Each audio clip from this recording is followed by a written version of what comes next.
করেই যেতে হবে বল। নে মা, ঘুমিয়ে পড় রে মা। আমি জানি মা, আজ তোর খুব কষ্ট হয়েছে। তোমার হাসি মুখ দেখলে আমার সব কষ্ট মুছে যায়। তুমিও ঘুমিয়ে পড়ো, আমি ঘুমোচ্ছি।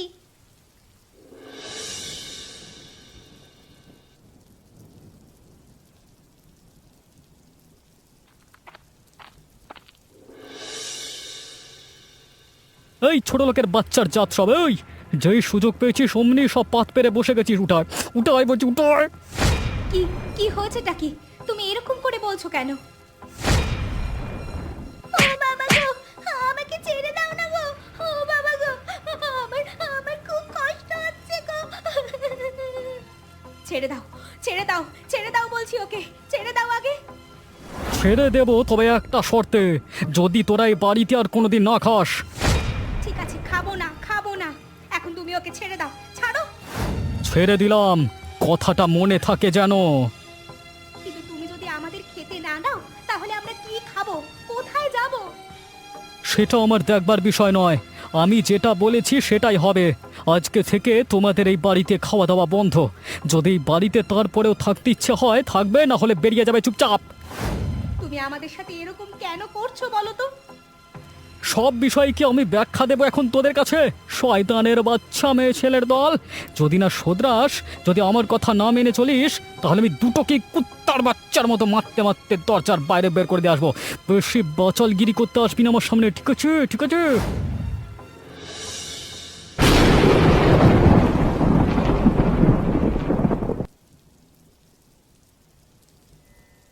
খেয়ে নে মা পূজা, চুপচাপ খেয়ে নে। আমার খুব খিদে পেয়েছিল গো। আমি সবটাই দেখেছি, সবটাই জানি আমি। সেজন্যই তো তোদের জন্য আলাদা করে খাবার আমি তুলে রেখেছিলাম। তোর মায়ের খাবারটা তুই নিয়ে যাবি, আর তোরটা এখানেই লুকিয়ে লুকিয়ে খেয়ে ফেল।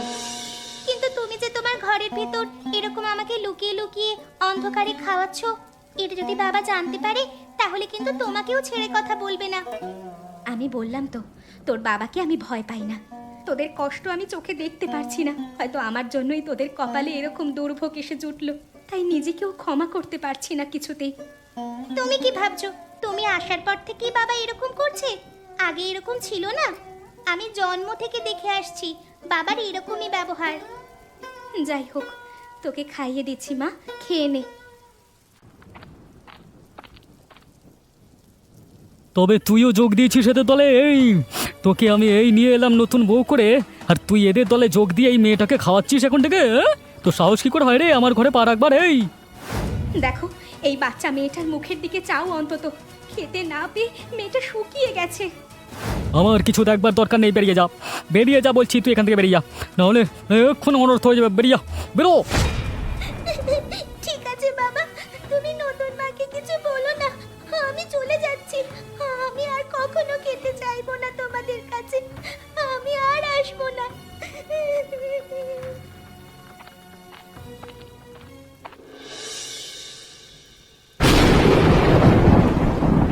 এই এই কি করছিস রে তোরা, হ্যাঁ? খুব খিদে পেয়েছে মেয়েটার, একটু খেতে দাও না গো। থাক মা, বাবাকে কিছু বলতে হবে না তোমায়। বড্ড খাওয়ার শখ। কালকে সকাল হওয়ার আগেই বাড়ি থেকে বেরিয়ে যাবি তোরা, ঠিক আছে? মানে কি উল্টোপাল্টা বলছো তুমি? একটু আমি উল্টো পাল্টা কথা বলছি না, যেটা বলছি এটাই হবে। এই শোন পূজা, এই আমার কথা অমান্য করে তুই যেমন ওখানে খাবার খেতে গিয়েছিস, আমার ঘরের ভেতরে পা রেখেছিস, তেমনি বেরিয়ে যাবি এবার আমার ঘর থেকে। এই বাড়িটা যেমন তোমার তেমন আমার মায়েরও। ওই অধিকার তোরা রাস্তায় গিয়ে ফলাবি। ভোর হওয়ার মধ্যে যদি দেখি যে তোরা এখন এই বাড়িতে আছিস, তাহলে আমার থেকে খারাপ কেউ হবে না। মারতে মারতে তোদের বের করে দেব। এখন ভালো মুখে বলছি, শুনে নে। কিন্তু শোনো। কোনো কিন্তু নয় মা। বাবা যদি চায় আমরা এই বাড়িতে থাকবো না, আর না খেতে পেয়ে এই বাড়িতে থাকার থেকে রাস্তায় গিয়ে মরা অনেক ভালো। অন্তত সম্মানের সাথে মরতে পারবো। ঠিক আছে বাবা, তোমাকে আর ভাবতে হবে না। আমরা সকাল হওয়ার আগেই চলে যাব।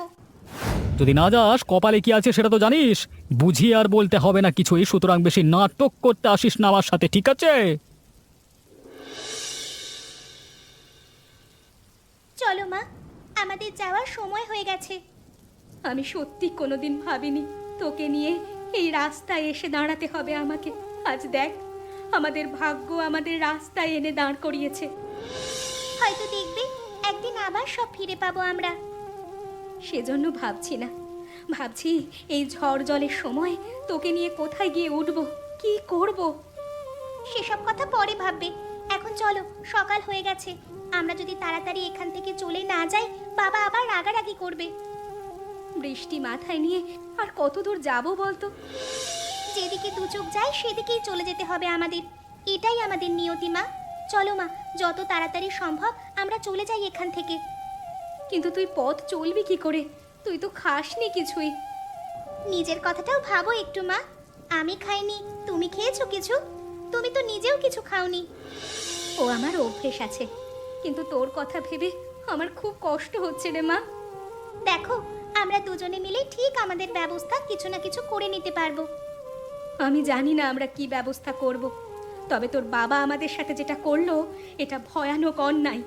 অন্য কেউ হলে কিছুতেই মেনে নিত না। না মেনে নিয়ে কি করতাম বলো? আমাদের কি সাধ্য আছে বাবার সাথে লড়াই করে জেতার? আমরা ওসব পারবো না মা। কিন্তু এভাবে রাস্তায় বেরিয়ে এসে এই ঝড় জলের মধ্যে বাঁচবি কি করে? খাবি কি বলতো? সেসব জানি না, তবে একটাই কথা জানি, অপমানের খাবারের থেকে সম্মানের মৃত্যু অনেক ভালো। আর তাছাড়া ভেবে দেখো তো মা, আমাদের জন্য নতুন মায়ের জীবনটাও খারাপ হচ্ছে। কালকে আমার জন্য ওকেও কথা শুনতে হয়েছে। জানিস তো, যারা শুধু ছেড়ে দিতে জানে তাদেরকে সারা জীবন ছেড়েই আসতে হয়। তারা কোনোদিন কিচ্ছু নিজের করে পায় না। হয়তো তোর আর আমার সেই ছেড়ে দেওয়ারই জীবন। তাহলে এই তো ভালো মা, অভিযোগ করে আর কি হবে? ওপরওয়ালা যা দিয়েছে তাতেই আমরা জীবন কাটাবো।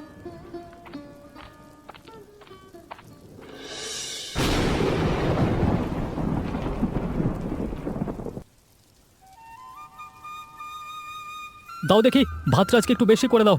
তোমার রান্নাটা আজকে খুব ভালো লাগছে। রান্না ভালো হয়েছে আজ? হ্যাঁ, অন্য দিনের থেকে ভালো হয়েছে আজকে। অবশ্য আজকে বোধহয় আমার মনটা বিশেষ ভালো আছে, সেই জন্য সবকিছু আমার ভালো লাগছে। কেন মন